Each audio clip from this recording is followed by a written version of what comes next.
এখন প্রকাশ্যে স্বাগত জানাচ্ছি আমি সেলিয়া সুলতানা। আজকে আমাদের আলাপের বিষয় ব্যবসার নিরাপত্তা। আমাদের সাথে আছেন গবেষণা পরিচালক সিপিডির ডক্টর খন্দকার মোয়াজ্জেম এবং আছেন বেসিসের সাবেক প্রেসিডেন্ট সৈয়দ আলমাস খান। আচ্ছা, আমরা মূলত ব্যবসার নিরাপত্তা নিয়ে কথা বলছি, কারণ আমরা জানি যে মানুষের নিরাপত্তার সাথে কিন্তু মানুষের সুরক্ষা যেমন প্রয়োজন, ঠিক একইভাবে ব্যবসার জন্য নিরাপত্তা এবং সুরক্ষা দুটোই কিন্তু খুবই গুরুত্বপূর্ণ।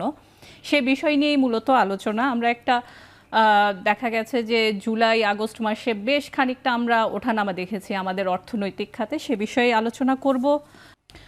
শুরু করতে চাই ডক্টর খন্দকার গোলাম মোয়াজ্জেম স্যারের কাছ থেকে। আমাদের একটি অন্তর্বর্তীকালীন সরকারের সময় দিয়ে আমরা যাচ্ছি, অনেকগুলো অর্থনৈতিক চ্যালেঞ্জ রয়েছে। ব্যবসা বাণিজ্যের চ্যালেঞ্জটি কিভাবে দেখছেন, কেমন দেখছেন এই সরকারের জন্য? না, প্রথমত যে জিনিসটি এই মুহূর্তে সকলের মাথায়, সেটা হচ্ছে যে যে স্থিতিশীল পরিবেশটি প্রত্যাশা করছিলেন ব্যবসায়ীরা, সেটা আসতে অপ্রত্যাশিতভাবে আমি বলবো যে বেশি সময় লেগে যাচ্ছে। কেননা ব্যবসায়ীরা তাদের নিরাপত্তাজনিত কারণে স্বাভাবিক যে স্থিতিশীল পরিবেশ, আইনশৃঙ্খলা পরিস্থিতির যে উন্নতি যেটি প্রত্যাশা করছেন, সেটি কিন্তু এখনও আসেনি। এটা একটা আশঙ্কার বিষয়। প্রায় 1 মাসের উপরে হয়ে গিয়েছে, এখনও কিন্তু বিভিন্ন রকমের ঘটনা আসছে। এই তো 2 দিন আগেই মনে হয় গুলশানে একটি ব্যাংকে ডাকাতির একটা ঘটনা হঠাৎ করে রিউমার হলো, ওটা পরে হলো কিনা। তার একদিন আগে আবার দেখলাম যে গাজী টায়ার্সের একটি কারখানা, যেটি আগেই অগ্নিসংযোগ হয়েছিল, লুটপাট হয়েছিল, সেটিতে পুনরায় আবার অগ্নিসংযোগ, লুটপাট হয়েছে। গতকালকে আমরা দেখলাম যে একটি সোলার প্ল্যান্ট, যেটি বেক্সিমকোর মালিকানাধীন, তারা সরকারের কাছে অনুরোধ করেছেন এগুলো নিরাপত্তার জন্য। এগুলো কিন্তু মোটেই আসলে ব্যবসার জন্য ইতিবাচক সাইন নয়। এবং সেই জায়গাগুলোতে ব্যবসায়ীরা অন্য যে কোনো কিছুর আগে কিন্তু এটি চাইবেন যে তার এখন যে সম্পদ আছে, সেই সম্পদটি যাতে সুরক্ষিত থাকে, যেটিকে ভিত্তি করে উৎপাদন হবে বা যেটিকে ভিত্তি করে আগামী দিনে ব্যবসায়ীরা এগিয়ে যাবেন তার ব্যবসা নিয়ে, সেটি যদি না থাকে তাহলে তারা আগামী দিনে আগাবেন কি করে? সুতরাং সেই জায়গাটি নিয়ে একটি দুশ্চিন্তা। এর ভিতরে আবার গত 1-2 দিন থেকে শ্রমিক অসন্তোষের কিছু ঘটনা যাচ্ছে, আশা করা যাচ্ছে এগুলো হয়তো মিটে আসবে। সুতরাং অন্য যে কোনো পরিস্থিতির আগে আসলে আইনশৃঙ্খলা পরিস্থিতি স্বাভাবিক হওয়া, এই চ্যালেঞ্জটি রয়ে গিয়েছে। আমার মনে হয় যে সেই জায়গাটিতে সবচেয়ে বেশি গুরুত্ব দেওয়ার রয়েছে। এবং এটা হয়ে গেলে সামনের দিনে যেগুলো আসবে, সেটা হচ্ছে ব্যবসায়ীরা এই সরকারের দীর্ঘমেয়াদী স্থিতিশীলতার বিষয়টি তারা বুঝতে চাইবেন। কেননা তারা আগামী দিনের জন্য যে বিনিয়োগে যাবেন, তারা বুঝতে চাইবেন যে হ্যাঁ, এই সরকার আগামী দিনের প্রেক্ষাপটে কতদিনের জন্য থাকছেন, কি ধরনের তাদের প্ল্যান অফ অ্যাকশন, তারা কি পরিকল্পনা করছেন, সংস্কার করবেন বলা হচ্ছে, কি সংস্কার করবেন, সেটাতে ব্যবসায়ীদের জন্য আদৌ কতটা উপকার আছে না আছে, সেই জিনিসগুলো তারা বুঝতে চাইবেন।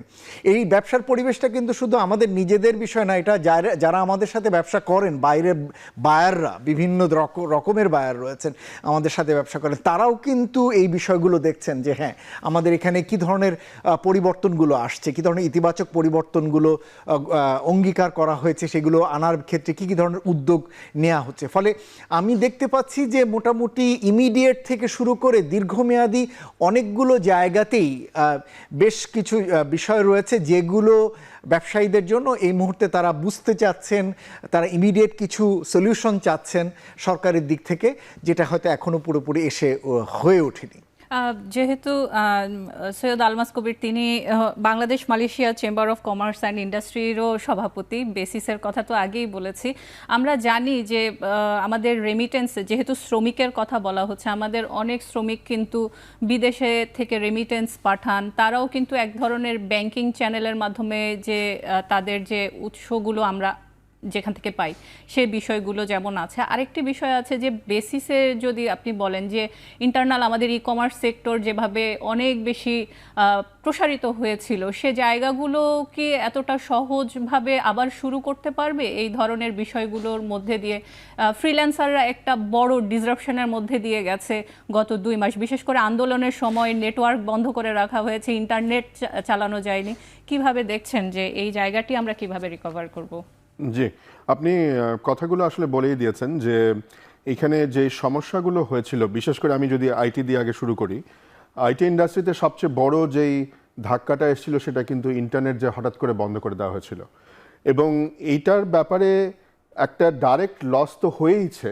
এবং তখনও আমি কিন্তু আপনাদের এই প্রোগ্রামে এখন প্রকাশেই আমি এসেছিলাম এবং তখন বলেছিলাম যে পার ডে কত $1 মিলিয়ন লস হচ্ছে। শুধু ফ্রিল্যান্সাররা না, ফ্রিল্যান্সাররা আছে, বিভিন্ন যে কোম্পানিগুলো বাইরের সাথে কাজ করে, আমাদের আইটি কোম্পানিগুলো, আমাদের অনেকে আছে যারা হয়তো এইখানে বসে বাইরের কোম্পানিতে চাকরি করে, আইটি সার্ভিস দেয়, এই ধরনের আছে। সো বিপিও ইন্ডাস্ট্রি আছে, সেইখানে বিশাল লস কিন্তু হয়ে যাচ্ছিল।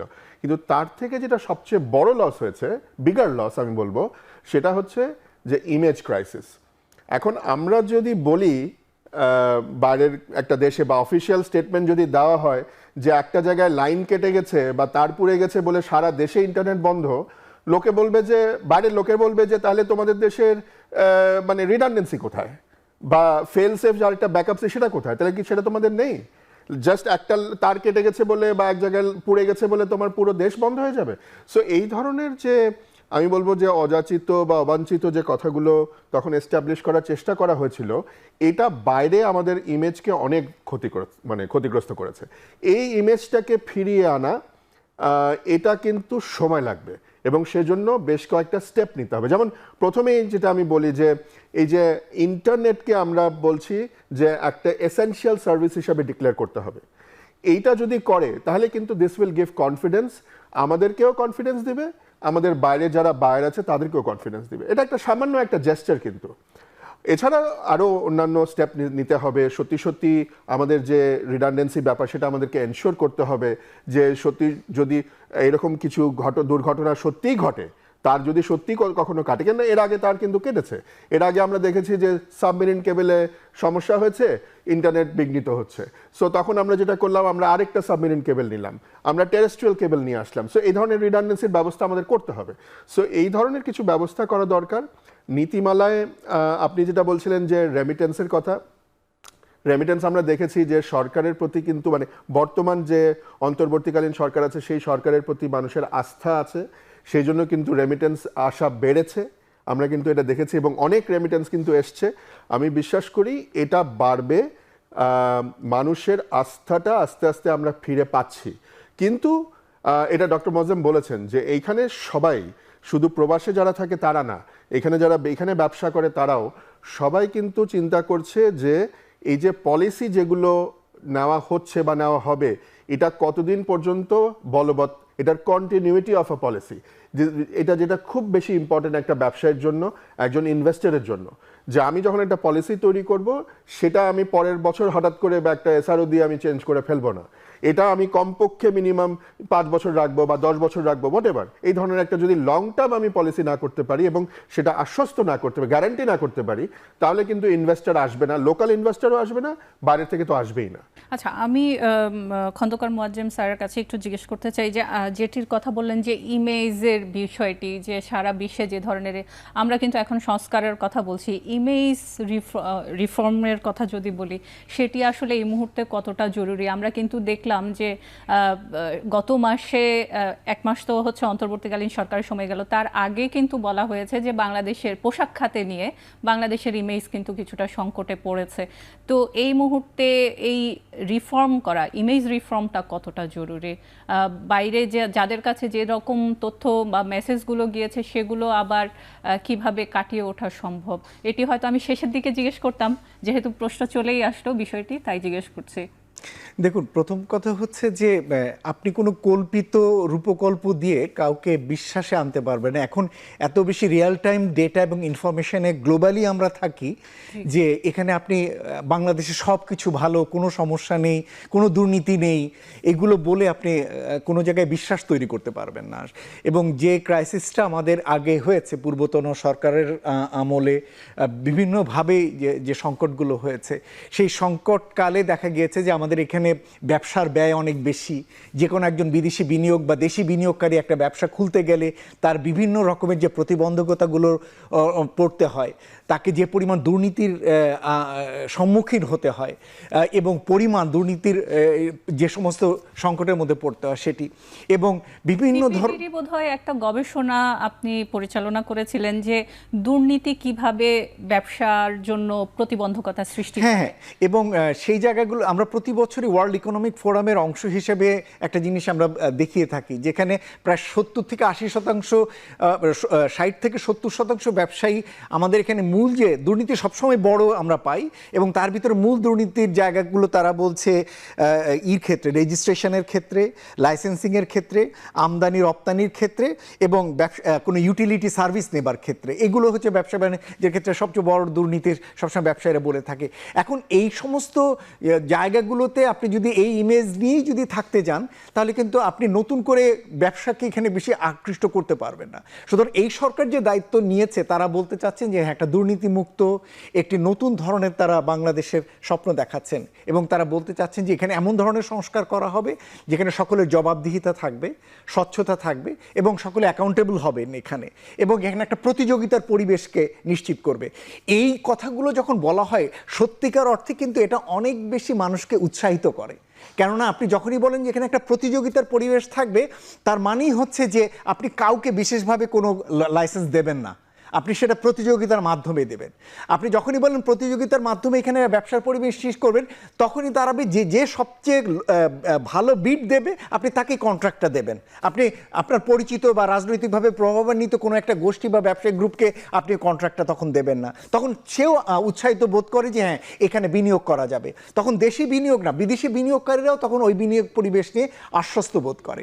আপনি যখন বলেন যে আপনি স্বচ্ছতার সাথে করবেন, তখন আপনাকে এটা নিশ্চিত করতে হবে যে আপনি কাউকে যখন কন্ট্রাক্ট দিচ্ছেন, তখন কি টার্মস কন্ডিশনসে দিয়েছেন, কত বছরের জন্য দিয়েছেন, সরকারের তাতে লাভ কি হবে, ক্ষতি কি হবে, আপনি সব কিছু সেখানে উন্মুক্ত করছেন। সুতরাং ওই ধরনের একটা স্বচ্ছতার জায়গায় যাবে। এবং আপনি যখন বলেন এটা এক ধরনের অন্তর্ভুক্তিমূলক হবে, তখন এটাও দাঁড়ায় যে হ্যাঁ, এই ব্যবসাগুলো কতিপয় বড় ব্যবসা গোষ্ঠীর কাছে যাবে না, এর মধ্যে ছোট ব্যবসায়ী, মাঝারি ব্যবসায়ীরাও এখানে ব্যবসার সুযোগ পাবে। অন্তর্ভুক্তিমূলক এক ধরনের পরিবেশ সৃষ্টি করার ক্ষেত্রে কি আমাদের অদক্ষ প্রশাসনিক ব্যবস্থা কি দায়ী? এটা কিন্তু অনেক বড় বিষয়। অদক্ষ প্রশাসনিক ব্যবস্থা তো আরও, এটা একটা পার্ট, কিন্তু প্রথমত হচ্ছে আপনার আইনগত যে বিষয়গুলো বা নীতিগত যে বিষয়গুলো, সেগুলো আপনার পরিপালন হচ্ছে কিনা। যেমন এখানে বলা হয়ে থাকে, যেটা আমি আপনাকে বারবারই একটা জায়গায় উদাহরণ দিচ্ছি, যে বাংলাদেশে বিগত সরকারের সময়কালে এমন কিছু গ্রুপ তৈরি হয়েছে, এমন কিছু মানে যাদেরকে আমরা বলে থাকি যে মানে নেটওয়ার্ক গড়ে উঠেছে, যে বা কার্টেল গড়ে উঠেছে বা সিন্ডিকেট গড়ে উঠেছে, যারা প্রত্যেকটি জায়গায় যারা যে কোনো ধরনের ব্যবসা তারা নিচ্ছে অথবা তাদের পরিচিতরা নিচ্ছে। এরকম একটা জায়গা থেকে আপনি যখন বেরোতে চান, তখন আপনাকে আইনগত সংস্কার করার দরকার হয়, আপনার সেই জায়গাতে প্রশাসনিক সংস্কার দরকার হয়। যেমন আপনি দেখুন, এখানে একটা উদাহরণ দিলে আপনি ভালো বুঝবেন, যে আপনি ভালো উদ্দেশ্যে করলেন যে প্রকিউরমেন্ট সিস্টেমে যাবেন। প্রকিউরমেন্ট সিস্টেম মানে হচ্ছে কারো কোনো হাত দেওয়ার থাকবে না, ওখানে সকলে ড্রপ করবে, এবং সেই ড্রপের মাধ্যমে সকলে টেন্ডার দিতে কারো বাধা নেই, এবং সবচেয়ে যে যোগ্য তাকে আপনি ওই টেন্ডারটিতে আপনি নিযুক্ত করবেন। দুর্ভাগ্যবশত দেখা গিয়েছে টেন্ডার ব্যবস্থাটা এমন একটা ব্যবস্থা, সেটাতেও কতিপয় বড় ব্যবসায়ী বা তাদের গ্রুপের যে কার্টেল করে রাখা হয়, তারাই শুধুমাত্র ওগুলো পায়। অবাক হতে হয় যে একটা টেন্ডার ব্যবস্থা এটা হয় কি করে। এটা হয় এ কারণেই, আপনি টেন্ডারের ভিতরে যে সমস্ত টার্মস কন্ডিশনস, এগুলো এমনভাবে সেট করে দেন, যেটাকে প্রশাসনের সাথে লিপ্ত, এমনভাবে সেট করে দেন যে ওই ব্যক্তিটি ছাড়া আর কেউ টেন্ডার ফেললে যোগ্য হবেন না। ফলে আপনি টার্মস কন্ডিশনসগুলোকে আপনি ম্যানিপুলেট করছেন। সুতরাং আপনাকে সামগ্রিকভাবে আপনার এই সিস্টেমগুলোতে কাজ করা, শুধুমাত্র নামে প্রকিউরমেন্ট, কিন্তু ব্যবস্থাদের ভিতরে মানে বিভিন্নভাবে আপনি সমস্যা দিয়ে রাখা বা শর্ত তৈরি করে দেওয়া, যেটাতে একজনকে ওখানে পার্টিসিপেট করতে দেবে না, তাতে করে সেখানে আসলে অন্যদের অংশগ্রহণের সুযোগ থাকে না। সুতরাং এই যে আপনি বলছেন ইমেজ, বাংলাদেশের আসলে এমন একটা বহির্বিশ্বে ইমেজ তৈরি হয়েছে যে এখানে ব্যবসার ব্যয় বেশি, এখানে একটা ব্যবসা করতে গেলে কতিপয় বড় গোষ্ঠীকে টাকা না দিলে হবে না, এখানে একটা ব্যবসা করতে হলে প্রাইম মিনিস্টার বা তার ওই গোষ্ঠীর সাথে সম্পর্ক না রাখলে আপনি এখানে ব্যবসা করতে পারবেন না, আপনাকে প্রতিনিয়ত এখানে চাঁদা দিতে হবে, ঘুষ দিতে হবে। এই সমস্ত কস্ট ধরে যদি আপনি মনে করেন যে এই দেশে ব্যবসা করতে পারেন, আলহামদুলিল্লাহ, তাহলে আপনি যান সেখানে। সুতরাং এই যে ইমেজ, আমরা আশা করব যে নতুন অন্তর্বর্তী সরকার এই ইমেজটা ভেঙে দেওয়ার জন্য কাজ করবেন। তারা হয়তো এখনো শুরু করেননি, হয়তো ইঙ্গিত দিচ্ছেন, বিভিন্ন ক্ষেত্রে আমরা কিছু কিছু ইঙ্গিত পাচ্ছি, কিন্তু এটা একটা অনেক বড় কাজ। এবং এটা খুব সহজসাধ্য কাজ না। মনে রাখবেন যে এক পক্ষ চলে গেছে বলে অন্য যারা আছে তারা সকলেই আসলে এরকম একটা ভালো সিস্টেমের জন্য হাততালি দিয়ে বসে আছে তা না, তারাও হয়তো সুযোগের অপেক্ষায় আছে, আগের সিস্টেমের মতো তারাও কিভাবে বেনিফিট নেবে। শুধু অন্তর্বর্তীকালীন সরকার শুরু করলেই হবে না, সেটি আমাদের আরো সামনের দিকে এগিয়েও নিয়ে যেতে হবে এবং সেটি আসলে আমাদের প্রতিদিনের প্র্যাকটিসে। হয়তো এই অন্তর্বর্তীকালীন সরকার একটি নির্দিষ্ট সময় পর্যন্ত থাকবে, তারপরে এই প্রশাসনিক ব্যবস্থাটি সাধারণ মানুষের জন্য হয়ে উঠবে, সেটি অবশ্যই আমরা প্রত্যাশা করছি। একটি ছোট্ট বিরতি নিয়ে আমরা আবারও ফিরে আসছি।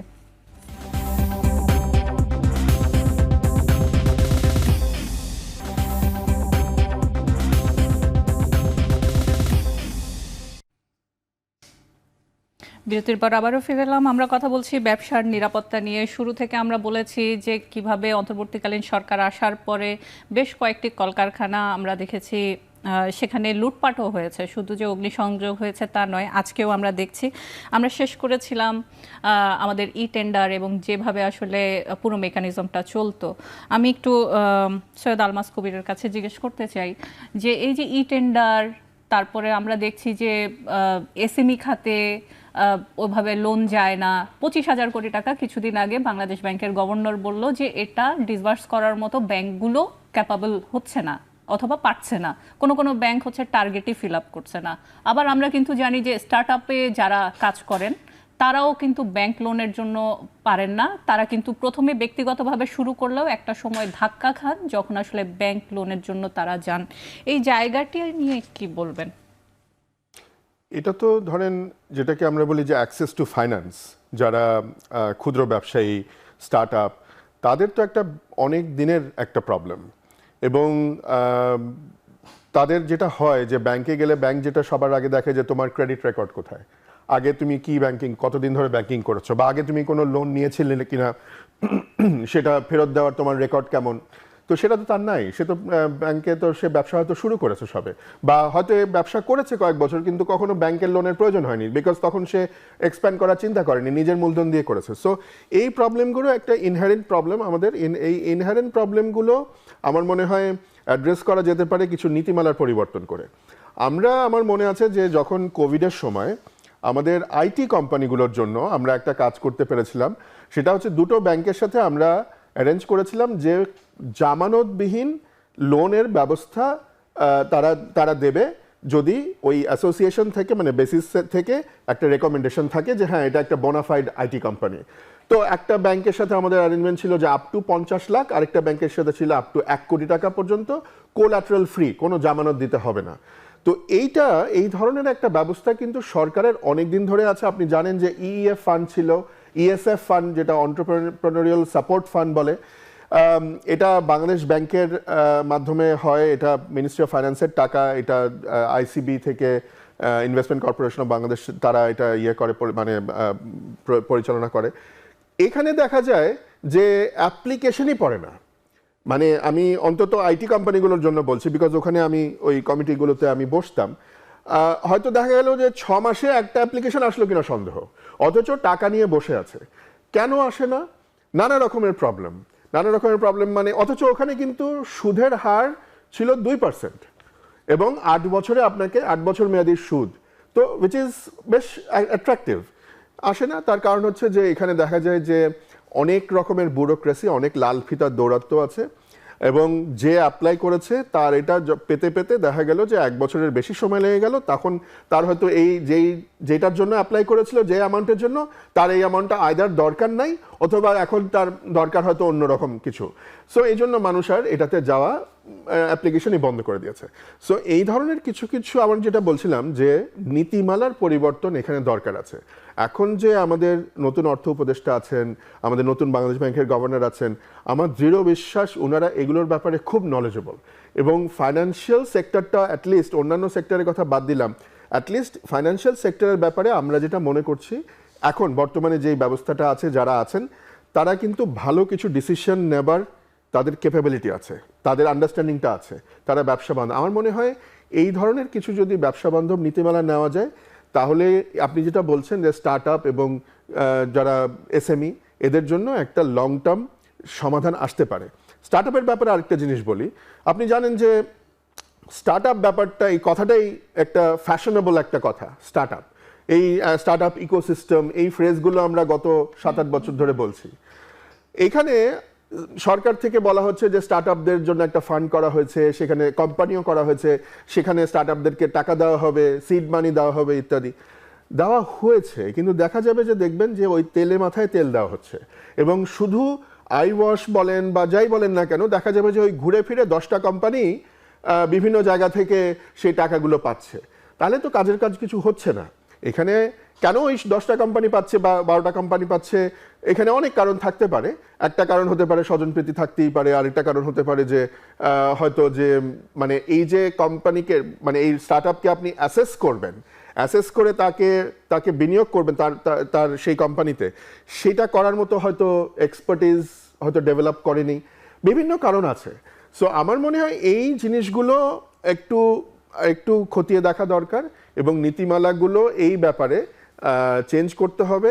Access to finance has always been a big problem, specially এসএমইর জন্য, এবং আনফর্চুনেটলি আর ফর্চুনেটলি বলবো যে এসএমইরাই হচ্ছে একটা আমাদের মতো দেশের অর্থনীতির মেরুদণ্ড।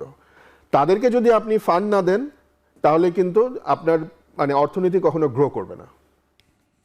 আচ্ছা, এই বিষয়টা নিয়ে যদি আমরা বলি যে মোয়াজ্জেম স্যারের কাছে যে তেলের মাথায় তেল দেওয়ার কথা যে বিষয়টি বলল আলমাস স্যার, সেটি কি এসএমইর ক্ষেত্রেও এসএমইর টাকাটা আসলে তাহলে কারা নেয়? আমরা যে দেখি আপনাকে উদাহরণ দিলে টের পাবেন।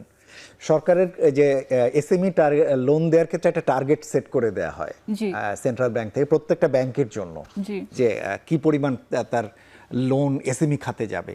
তো দেখা যায় যে মানে সব ব্যাংকই চেষ্টা করে ওই টার্গেট ফুলফিল করতে। কিভাবে করে, তার মানে কি আসলেও এসএমইদের কাছে যাচ্ছে? দু রকমের হয়। একটা হচ্ছে যাদের সাথে তাদের পুরনো ট্রানজ্যাকশন রয়েছে তাদের সাথেই শুধুমাত্র তারা ব্যবসা করে ফেলে। একই ওই যে তেলে মাথায় তেলের মতোই আসছে, যে আগে লোন পেয়েছে সে আবার লোন পাচ্ছে। বিআইবিএম এর একটা গবেষণাতেও কিন্তু এটি পাওয়া গেছে গত বছর। হ্যাঁ, এটা হওয়ারই কথা, মানে রিপিট লোন, এবং হতেই পারে কারণ একজন প্রায় 70% যারা ঋণ চান তারা পান না যদি ব্যাংক না চেনে। হ্যাঁ, এটা তো একটা দিক বলছেন, এবং সে কারণেই দেখা যায় যে যিনি লোন নিচ্ছেন তিনি আবার নিচ্ছেন। সেটা হতেই পারে তার আবার এক্সপ্যানশনের জন্য, আবার নতুন ধরনের প্রোডাক্টের জন্য তার লাগতেই পারে, কিন্তু নতুনদের কাছে যাওয়ার ব্যাপারে ব্যাংকের একটা বড় রকমের অনাগ্রহ রয়েছে বিভিন্ন কারণে। পার্টিকুলারলি যদি এসএমই হয় এবং তার যদি পুরনো ট্র্যাক রেকর্ড না থাকে যেটা বলা হলো, তাহলে তিনি আসলে সেখানে যান না। আরেকটা যেটা আমরা দেখি নতুন একটা প্রবণতা তৈরি হয়েছে, সেটা হলো ব্যাংকগুলো বড় কোম্পানিগুলোর ছোট ছোট সিস্টার কনসার্নকে এসএমই নাম করে তাদেরকে লোন দিতে আগ্রহী। কেননা তাদের বড় কোম্পানির সাথে তার ডিল রয়েছে, তাকে তিনি চেনেন, তার ট্রানজ্যাকশন রেকর্ড ভালো, এবং সেই কারণে তিনি যখন তার আর একটা সিস্টার কনসার্নকে পাঠাচ্ছেন তাকে তিনি লোন দিচ্ছেন, তাতে টার্গেটও ফিল আপ হয়। এবং এতে করে দেখা যাচ্ছে যে প্রতি বছর আমাদের এসএমই টার্গেট ফুলফিল হচ্ছে ঠিকই, কিন্তু সার্বিকভাবে দেশে যে 60%-এর চেয়ে বেশি সংখ্যক এসএমই যে লোনের বাইরে, এই সংখ্যাটা কমছে না। ফলে এই যে বিপুল সংখ্যক এসএমই ঋণ কাঠামোর বাইরে রয়ে যাচ্ছে, তাদের কাছে কিন্তু কোনোভাবেই লোন পাঠানো যাচ্ছে না। আমাদের একটা বড় রকমের চ্যালেঞ্জ যেটা এই আলোচনা থেকে আসলো, আমরা প্রায়শই যেটা মনে করি যে মানে এসএমইর এই যে নর্মাল যে জিনিসগুলো, তার ফাইন্যান্সিয়াল ট্র্যাক রেকর্ড থাকতে হবে, তার ব্যাংক অ্যাকাউন্ট থাকতে হবে, তার লেজার বুক মেনটেন করতে হবে, এইগুলোকে মনে করি হচ্ছে তার এলিজিবিলিটি ক্রাইটেরিয়া। কিন্তু মনে রাখা দরকার এসএমইগুলোর কিন্তু এই জিনিসগুলো নাই, এবং এটাকেই যে মাথায় রেখে ব্যাংকগুলোর উচিত তার নিজের ফাইন্যান্সিয়াল প্রোডাক্টগুলোকে রিডিজাইন করা। ব্যাংকগুলো এটা করতে চান না, ফলে যেটা হয় যে ব্যাংকগুলো ওই ট্র্যাডিশনাল তাদের সাথে যাদের ম্যাচ করে শুধু তাদেরকে দিয়ে থাকে। ফরচুনেটলি দু একটি ব্যাংক রয়েছে যাদের কিছু এসএমই ফোকাস যাদের অ্যাক্টিভিটি রয়েছে, আমরা ব্র্যাক ব্যাংকের কথা প্রায়শই বলে থাকি। সুতরাং সে যেহেতু তার এনজিও বেস রয়েছে এবং তার ওখানে মাইক্রো এন্টারপ্রাইজ রয়েছে প্রচুর, সে সেটিকে ব্যবহার করে তার মতো করে ফিনান্সিয়াল প্রোডাক্ট ডিজাইন করে সেখানে যাচ্ছে। কিন্তু এই কাজটি যে অন্যান্য এইগুলো করবে, সেই চেষ্টাটি কিন্তু অধিকাংশ ক্ষেত্রেই আমাদের ব্যাংকগুলোর নেই। সুতরাং সেই জায়গাটিতে আসলে কাজ করার চেষ্টা করা দরকার। আরেকটি উদ্যোগ নেওয়া হয়েছিল যে এসএমইগুলো ঋণ পাওয়ার ক্ষেত্রে এনজিওর সাথে কোনোভাবে ব্যাংক এনজিও কোনোভাবে জয়েন্টলি হতে পারে কিনা, যেখানে ব্যাংকগুলো এনজিওকে টাকা দেবে এবং এনজিওর মাধ্যমে এই টাকাগুলো এসএমইর কাছে যাবে। যেহেতু এনজিওগুলোর সাথে ব্যাংকগুলোর যে নেটওয়ার্ক, এবং তার যে পরিচিতি সেখান থেকে সে টাকাটা আদায় করে দিতে পারবে। তো সেটা এখন চলছে, কিন্তু সেটাও আসলে যে খুব যে এক্সপ্যান্ড করেছে তা বলা যাবে না। কিন্তু আমাদের যে এসএমইর যে ডেফিনেশন সেটিও কি পরিবর্তন কিছুটা জরুরি? কারণ তাদেরকে সবচেয়ে বেশি বিট করতে হয় বড় সব কোম্পানির সাথে। আপনি যেটি বললেন যে ব্যাংক আসলে এই সুবিধা দেয় না, কারণ হচ্ছে এই নিয়ম যে নীতিমালাগুলো আছে সেখানে এসএমইকে আলাদা করে আমরা কিন্তু এখন পর্যন্ত দেখতে পাই না। সেটি কতটা জরুরি? সেটি নিয়ে সবসময় এটি নিয়ে ডিবেট রয়েছে যে কোনটাকে এসএমই ধরবো, আমি সেলসের ভিত্তিতে ধরবো নাকি নাম্বার অফ এমপ্লয়মেন্টের ভিত্তিতে ধরবো। সেখানে আমাদের ইন্ডাস্ট্রিয়াল পলিসিতে এক রকমের ডেফিনেশন, আবার বাংলাদেশ ব্যাংক আবার আর এক রকমের ফলো করে, আবার ব্যাংকগুলো তার মতো করে আবার কাস্টমাইজ করে এখানে তার মতো করে ফলো করে। মূল যে জিনিসটি দরকার সেটি হলো যে এসএমইর ইনহেরেন্ট কিছু ক্যারেক্টারকে অ্যাকসেপ্ট করে নেওয়ার দরকার। সেটা হচ্ছে এসএমইর জন্য ব্যাংকের যেটা বলছি যে তার যে ফাইন্যান্সিয়াল ট্রানজ্যাকশন বা লেজার বা যেগুলো মানে সেই জিনিসগুলো থাকবে না, এইটাকে মাথায় রেখে কিন্তু তার ফাইন্যান্সিয়াল স্ট্রাকচারটা গ্রো করা দরকার বা ফাইন্যান্সিয়াল প্রোডাক্টগুলো গ্রো করা দরকার। সেটি আমরা দেখতে পাই না। আপনি ডিফাইন যাই করেন, আরেকটি হলো যে অধিকাংশ ক্ষেত্রে কোলাটেরাল চাওয়া হয় এবং কোলাটেরাল ছাড়া আসলে দেওয়া হয় না। দেখুন, বাংলাদেশ ব্যাংকের একটা লোন রয়েছে যেটাকে বলা হয় 25 লক্ষ টাকা পর্যন্ত কোলাটেরাল ফ্রি লোন নারীদের উদ্যোক্তাদের জন্য, কারণ নারীদের জন্য কোলাটেরাল আনা ডিফিকাল্ট। কিন্তু এটা নিয়েও দেখা গিয়েছে নারী উদ্যোক্তারা কমপ্লেন করছে যে না, কই, এক হচ্ছে তারা জানেন না এবং দুই হচ্ছে তারা নিতে গেলেও ব্যাংকের কাছ থেকে নিরাশ হন এই বলে যে না, আপনি কারো একজন গ্যারান্টার নিয়ে আসেন, মানে আপনার কোলাটেরাল দিতে হবে না, কিন্তু একজন পুরুষ গ্যারান্টার আবার উনি চান। আসলে প্রকারান্তরে তিনি আসলে কোলাটেরাল নিচ্ছেন। এই যে মানসিকতা, এখান থেকে কিন্তু বের হওয়া হচ্ছে না। বলা হয়েছিল যে নারী উদ্যোক্তাদের জন্য নারী ডেস্ক হবে, বিভিন্ন ব্যাংকগুলোতে আলাদা করে ডেস্ক থাকবে, সেটিও কিন্তু খুব বেশি ঢাকার বাইরে যায়নি। এই যে কোভিডের সময়কালে বেশ কিছু ইন্টারেস্টিং জিনিস আমরা পেয়েছি। কোভিডের সময় আমরা দেখতে পেয়েছি যে যতই বলা হচ্ছে যে বাংলাদেশ ব্যাংক থেকে এসএমইদের জন্য লোন দেওয়া হয়েছে, কিন্তু ঢাকার বাইরে একেবারে মফস্বলগুলোতে কত ছোট ছোট উদ্যোক্তা যারা আছে তারা কখনোই কিন্তু ওই লোনগুলো অ্যাভেল করতে পারেনি। যখনই গিয়েছেন তারা ওই ব্যাংকগুলোতে, তো ব্যাংকগুলো বলেছে না, আমরা তো জানি না, আমাদের কাছে কোনো লোন আসেনি, হয় আসেনি উপর থেকে, অথবা আসলেও তারা আসলে এইগুলো বিতরণ করতে যাননি, কারণ তারা ভয় পান যে এগুলো আবার ফেরত আসবে কিনা, না আসলে তারা আবার এক ধরনের দায়ের মধ্যে পড়বেন। এই যে একটা সিস্টেম, এই জায়গা থেকে বের হয়ে আসার জন্য যেটা দরকার যে এসএমইগুলো বা নারী উদ্যোক্তাগুলোর জন্য তাদের যে বৈশিষ্ট্য, এগুলোকেই কিভাবে ব্যবহার করে তাদের মতো করে ফাইন্যান্সিয়াল প্রোডাক্ট কাস্টমাইজ করা যায়, তা না করে ব্যাংকগুলো তাদের প্রোডাক্টগুলোকে চাপিয়ে দেন এসএমইর উপরে, যে কারণে আসলে অধিকাংশ ক্ষেত্রে এসএমই লোন পান না। জি, এটি নিয়ে আমরা কথা একটু অ্যাড করতে চাচ্ছি এখানে। সেটা হচ্ছে যে ব্যাংকগুলোর কথা আমরা বলছি, ব্যাংকগুলোকেও আবার দোষ দেওয়া যায় না। তার কারণ হচ্ছে ব্যাংকগুলো যেটা মনে করে যে আমি যদি এই কোম্পানিকে না চিনি বা এই উদ্যোক্তাকে না চিনি, তার ট্র্যাক রেকর্ড না জানি, তাহলে রিস্ক অ্যানালাইসিসে সে এলিজিবল হয় না। এখানে যেটা আমার মনে হয় যে নীতিমালা পরিবর্তনের কথা যেটা আমি আগে বলেছি, নীতিমালা পরিবর্তনে করে যদি এরকম করা যেত যে এই যে এসএমই লোনটা, এইখানে সভরেন গ্যারান্টি থাকবে, মানে বাংলাদেশ সরকার গ্যারান্টি দিবে যে ঠিক আছে তুমি দাও, এবং ওইটার যদি ডিফল্ট হয় সেই রিস্কটা সরকারও হয়তো পুরো নেওয়ার দরকার নেই। সরকার যদি বলে আমি 50% এটার দিচ্ছি, গ্যারান্টি দিচ্ছি, বা আমি দায়ভার এটা নিব, তাহলে দেখবেন যে অনেক ব্যাংক কিন্তু এই এসএমই লোনগুলিতে কোল্যাটারাল ফ্রি এসএমই লোন দিতে তারা আগ্রহী হবে। তো যেহেতু কোনো সভরেন গ্যারান্টি নাই, ব্যাংকরা একটু শেকি থাকে। এটি নিয়ে আরো কথা বলবো। বাংলাদেশ ব্যাংক কিন্তু খুব সম্প্রতি পল্লী এবং কৃষি ঋণের ক্ষেত্রে কিন্তু বলেছেন যে গ্র্যান্টার হবেন। তো এটি অবশ্যই আমাদেরকে আরো উৎসাহিত করবে, বিশেষ করে আমাদের যে প্রবৃদ্ধি অর্জনের ক্ষেত্রে, বিনিয়োগের ক্ষেত্রে, সবকিছুর ক্ষেত্রে। একটি ছোট্ট বিরতি নিয়ে আমরা আবারও ফিরে আসছি, সাথেই থাকবেন।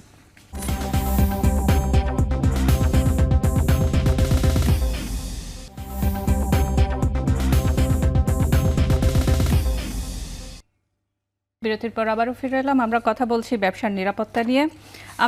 অনেকগুলো বিষয় আমাদের চলে এসছে, তার মধ্যে যেটি নিয়ে শুরুতেই মোয়াজ্জেম স্যার বলেছিলেন যে বিদেশি বিনিয়োগ আসার জন্য কিন্তু আমাদের রাজনৈতিক স্থিতিশীলতা, দেশের যে অবস্থা সেটির স্থিতিশীলতা, আর্থিক স্থিতিশীলতা সেটিও প্রয়োজন। কারণ আমরা এই বছরেই কিন্তু দেখেছি যে যারা বিদেশি বিনিয়োগকারী আছেন তারা তাদের লভ্যাংশ ফেরত নিতে না পেরে কিন্তু অনেক ধরনের তারা বিনিয়োগে অনাগ্রহ, একটু পিছিয়ে যাওয়া এই বিষয়গুলো দেখেছি। যদি এই বিষয়ে একটু বলেন যে মোয়াজ্জেম স্যারকে দিয়েই শুরু করছি, যে এফডিআই এর জন্য দেশের আর্থিক অবস্থা, রাজনৈতিক অবস্থায় একটি স্থিরতার জায়গায় যে ধরনের মেসেজ যাচ্ছে এখন আমাদের দেশ থেকে, সেটি আসলে যেটি আসলে খুবই আনওয়ান্টেড একটা মেসেজ যাচ্ছে এখন, যেটা খুব খুব ভালো না বিদেশি বিনিয়োগের জন্য। সেটা হচ্ছে যে বিদেশি বিনিয়োগকারীরা এখান থেকে টাকা রিপ্যাট্রিয়েট করতে পারছেন না। এটি একেবারেই ভালো না, ভালো একটি ইঙ্গিত দেয় না। তার মানে হচ্ছে একজন বিনিয়োগকারী তিনি সে যে পর্যায়েই বিনিয়োগ করেন, তিনি এখানে করবার পরে তার উপার্জিত অর্থ তিনি তার নিজের দেশে নিতে পারছেন না। এটা শুধুমাত্র বর্তমানে যে বিনিয়োগ তাকে নিরুৎসাহিত করছে না, ভবিষ্যৎ যে বিদেশি বিনিয়োগগুলো এখানে আসা আমরা প্রত্যাশা করছি সেগুলোকেও শ্রুত করে দিচ্ছে, এমনকি সেগুলো আসলে না আসার ব্যাপারেও অনেক ক্ষেত্রে কিন্তু সিদ্ধান্ত হচ্ছে।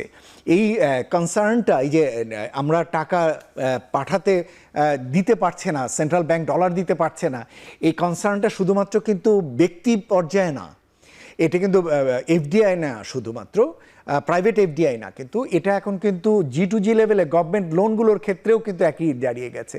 আমি জানি তো যেমন জাপান, চীন, এদের প্রত্যেকে এবং ভারত তো দেখতেই পাচ্ছেন, প্রত্যেকেরই কিন্তু একই কনসার্ন, কারণ তাদের যে সমস্ত G2G লেভেলে যে সমস্ত লোনগুলো এসছে সেই লোনের রিপেমেন্টও কিন্তু আমরা দিতে পারছি না। ফলে যেটা হচ্ছে, আমাদের বড় প্রকল্পগুলোতে যে সমস্ত বিদেশি বিনিয়োগকারী রয়েছেন, দেশ রয়েছেন, তারা তাদের পরবর্তী ইনস্টলমেন্ট দিতে চাচ্ছেন না, এবং দেখবেন বিভিন্ন প্রকল্প কিন্তু স্থগিত হয়ে আছে। তার কারণ হচ্ছে আমরা টাকা ফেরত দিতে পারছি না। এখন তাহলে করণীয় কি? আমরা এই জায়গা থেকে আসলে কিভাবে বেরিয়ে আসবো? আমাদেরকে অবশ্যই এই জায়গাটি থেকে উপায় বের করতে হবে যে কিভাবে আমরা বেরোবো। একটা হচ্ছে শর্ট টার্মের ক্ষেত্রে যেটা সরকার খুব বড়োভাবে চাইছেন, যে বিভিন্ন ডেভেলপমেন্ট পার্টনার্স বা মাল্টিল্যাটারাল ডেভেলপমেন্ট ব্যাংকস, বিশ্ব ব্যাংক, এডিবি বা অন্য IMF এর কাছ থেকে তারা যদি বাজেটারি সাপোর্ট আনতে পারেন। আপনি জানেন যে এর ভিতরে বিভিন্ন রকমের আলোচনা চলছে, এবং তারা $8 বিলিয়ন মতো বিভিন্ন নেগোসিয়েশন চাচ্ছেন। আমি জানি না যে এত পরিমাণে পাওয়া যাবে কিনা, কিন্তু আমাদের কিন্তু প্রচুর অর্থ দরকার। ইনফ্যাক্ট যদি আমি সামগ্রিকভাবে রিজার্ভ হিসেব করেন আমাদের এই দেনা পাওনা সব মিটিয়ে, তাহলে আসলে যে কত নিচে সেটা আসলে চিন্তার বাইরে। সুতরাং আমাদের জন্য এই মুহূর্তে আসলে শর্ট টার্মে বাজেটারি সাপোর্ট দরকার, যেটা দিয়ে আমরা অন্তত আমাদের G2G লেভেলে, গভর্নমেন্ট লেভেলে যে সমস্ত লোনগুলো রয়েছে সেটার যাতে কিস্তি পরিশোধ করতে পারি, এমনকি বেসরকারি খাতে তাদের মুনাফা নিয়ে যাওয়া, বিদেশি ব্যাংকগুলো থেকে যারা লোন নিয়েছেন লোনের কিস্তি পরিশোধ করা, অথবা অন্যান্য যে সমস্ত পেমেন্টস রয়েছে, রয়্যালটি বা আদার ফিজ রয়েছে যেগুলো পে করতে হয়, সেগুলো দিয়ে আমরা যাতে মেটাতে পারি। কিন্তু সেটা কিন্তু হলেই চলছে না। তার কারণ হচ্ছে আমরা এমন একটা ভিশাস সার্কেলে ঢুকে গিয়েছি, এমন ধরনের লোন করেছি পূর্বে যেগুলো আসলে প্রতিনিয়তই আপনাকে ক্ষরণ করবে, আপনার প্রতিনিয়ত এই লোনের চাহিদা তৈরি করবে। সেই ক্ষরণটা বন্ধ করা দরকার। অর্থাৎ আপনি এখনই চেষ্টা করা দরকার যে হ্যাঁ, আমি একবারের জন্য হয়তো এই টাকাটি পাবো, কিন্তু বারবার চাইলেই যেহেতু আমি টাকাটি পাবো না, সুতরাং আমার ভবিষ্যৎ যাতে ক্ষরণগুলো না হয়। একটা বড় জায়গা হচ্ছে জ্বালানি খাত। তো জ্বালানি খাতে কিভাবে আমার ভবিষ্যৎ ক্ষরণগুলো বন্ধ করতে পারি, তাহলে সেটার জন্য যেমন জ্বালানি কোম্পানিগুলোর সাথে চুক্তি করা, তাদের সাথে ক্যাপাসিটি পেমেন্টের মতো চুক্তিগুলোকে সরে আসা, সেটা যেমন একটা দরকার। ঠিক একইভাবে দরকার হচ্ছে হলো অন্যান্য বিভিন্ন জায়গায় যে লুপহোলসগুলো আছে, লিকেজ আছে, সেগুলোকে কিভাবে কমিয়ে আনা যায় সেটা দেখা। যেমন আছে যে বাংলাদেশ থেকে যে কেউ বাইরে যেতে চাইলে যে $10,000 পর্যন্ত উইদাউট ডিক্লারেশনে নিয়ে যেতে পারে। মনে হতে পারে যে $10,000 নিয়ে আর কি, কিন্তু যদি 4 জন বা 5 জনের একটা ফ্যামিলি বাইরে যায় তাহলে কিন্তু একসাথে $50,000 নিয়ে যেতে পারে। আপনি বলতে পারেন যে $50,000 একজন নিলে অসুবিধা কি, কিন্তু আপনি যদি হিসেব করেন প্রতিদিন কত সংখ্যক এরকম যাচ্ছে, তারা যদি বিপুল পরিমাণে এরকম নিয়ে যায় তাহলে আসলে বেশ বড় একটা অঙ্ক টাকাটা চলে যাচ্ছে। আমি বলছি না যে কারো প্রয়োজন হলে তিনি নিতে পারবেন না, তা না, কিন্তু এই যে অবারিত সুযোগগুলো, এগুলোর লেভেলগুলো কমিয়ে দেওয়া। কারণ এটা কিন্তু আগে $1,000, $5,000 করে করে এটাকে আসলে $10,000 পর্যন্ত উত্তরণ করা হয়েছে। সেই সমস্ত জায়গাগুলো দেখা, যে কোন কোন জায়গাগুলোতে আমরা আরো কিছু হ্রাস টানতে পারি যাতে করে আমাদের ব্যয় সাশ্রয় হয়, এবং ভবিষ্যতে যাতে আমাদের বাড়তি ডলারের চাহিদা না তৈরি হয়, সেই জায়গাগুলোকে আমরা কিভাবে কমিয়ে আনতে পারি। খুবই গুরুত্বপূর্ণ।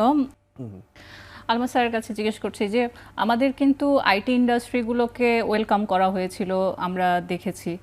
সেক্ষেত্রে এই ডলার সংকটটি কতটা প্রভাব ফেলবে, যে পরিস্থিতি আসলে সৃষ্টি হচ্ছে, একটু ছোট করে। না, যেটা নিয়ে কথা হচ্ছিল যে কোনো এফডিআই দুটো জিনিসের উপরে কিন্তু খুব তারা চিন্তা করে ইনভেস্টর। একটা হচ্ছে যে লং টার্ম পলিসি, যেটা আগেই বলেছি যে লং টার্ম পলিসি যদি আমার না থাকে তাহলে কিন্তু আমি একটু শেকি ফিল করবো যে আমি এখানে ইনভেস্ট করবো কি করবো না। 2 নম্বর হচ্ছে যে আমি ইনভেস্ট করলাম, ব্যবসা করলাম, তারপর টাকাটা যদি আমি রিপ্যাট্রিয়েট না করতে পারি, আমি মুখে বলছি যে তুমি হাইটেক পার্কে এসে ইনভেস্ট করো, তারপরে তুমি 100% রিপ্যাট্রিয়েট করতে পারবে, অথচ অ্যাকচুয়ালি প্র্যাকটিক্যালি করতে গিয়ে যারা পারছে না তারা তো এটা তো খারাপ সিগন্যাল অলরেডি পাঠাচ্ছে। সেটি তো কর্মসংস্থানেও আমাদের একটা প্রভাব, কর্মসংস্থানে বড় প্রভাব পড়ছে। এবং যেটা সবচেয়ে প্রবলেম হচ্ছে যে আমাদের টেকনোলজি ট্রান্সফার হচ্ছে না, আমাদের নলেজ ট্রান্সফার হচ্ছে না, স্কিল ট্রান্সফার হচ্ছে না, এখানে আমরা পিছিয়ে পড়ছি। তো এফডিআই মানে শুধু ডলার নিয়ে আসা না, এফডিআই মানে কিন্তু টেকনিক্যাল নলেজ নিয়ে আসা। সো এইটা কিন্তু আমরা অনেক সময় ভুলে যাই। আমার মনে হয় এই দিকের একটু চিন্তাটা রাখা দরকার। এখনো কিন্তু আমরা অনেক পরিমাণ দেখা যাচ্ছে যে বাইরে থেকে নিয়ে আসতে হয় আমাদের স্কিল ডেভেলপমেন্টের জায়গায়, আমাদের বড় বড় প্রকল্পগুলোতেও কিন্তু আমরা দেখেছি যে এরকম সমস্যাগুলোর মধ্যে পড়ছে। একটি ছোট্ট বিরতি নিয়ে আমরা আবারও ফিরে আসছি, সাথেই থাকবেন।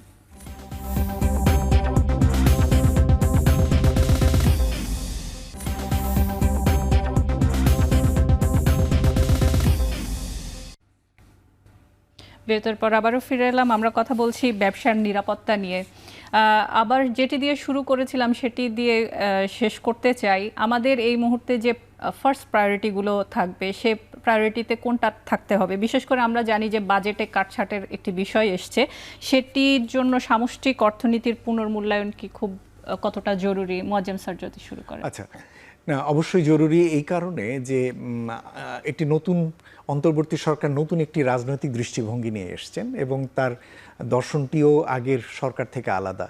সুতরাং তার জায়গা থেকে এই বাজেটটি পুনর্মূল্যায়নের সুযোগ রয়েছে এবং অর্থ বছরের একেবারে যেহেতু একেবারে শুরুর দিকে রয়েছে, অগাস্ট মাস মাত্র দ্বিতীয় মাস যাচ্ছে এবং সাধারণত যেটা হয়ে থাকে যে প্রথম 2 মাসে অতটা ব্যয়ও হয় না, আদার দেন রাজস্ব বাজেট ছাড়া অপারেটিং এক্সপেন্ডিচারটাই হয়, ডেভেলপমেন্ট এক্সপেন্ডিচার কম হয়।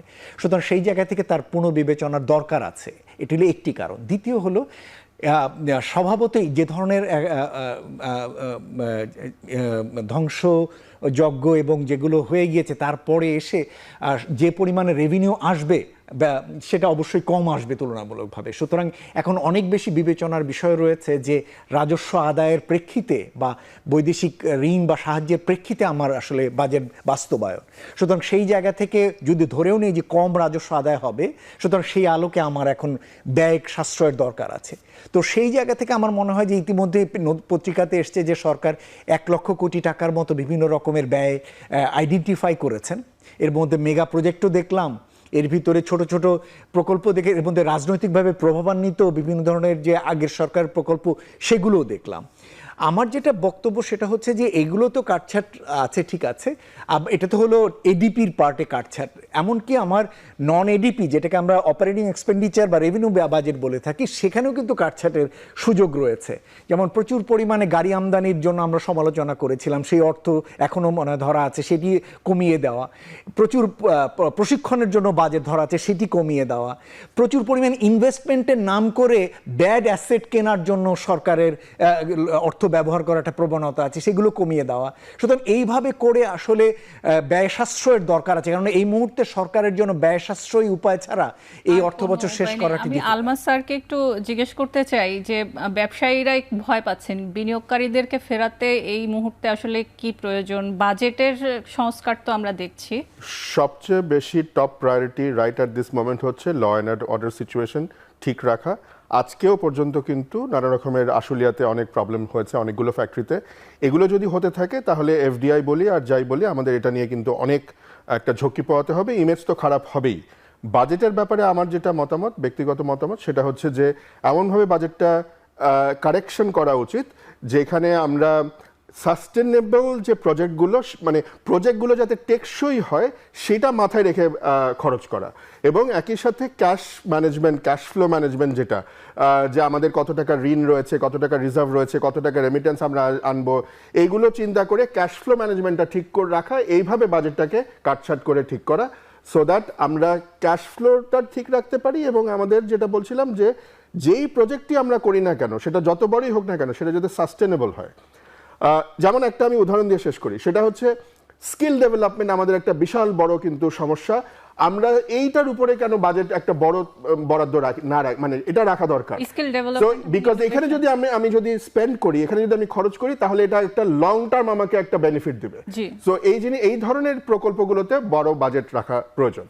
অসংখ্য ধন্যবাদ আপনাদেরকে। আমরা ব্যবসা বাণিজ্যের বিষয় নিয়ে কথা বললাম, বাজেট নিয়ে কথা বললাম। নিশ্চয়ই প্রবৃদ্ধির যে টার্গেট সেটিও নতুন করে সেট করতে হবে এই পরিস্থিতিতে।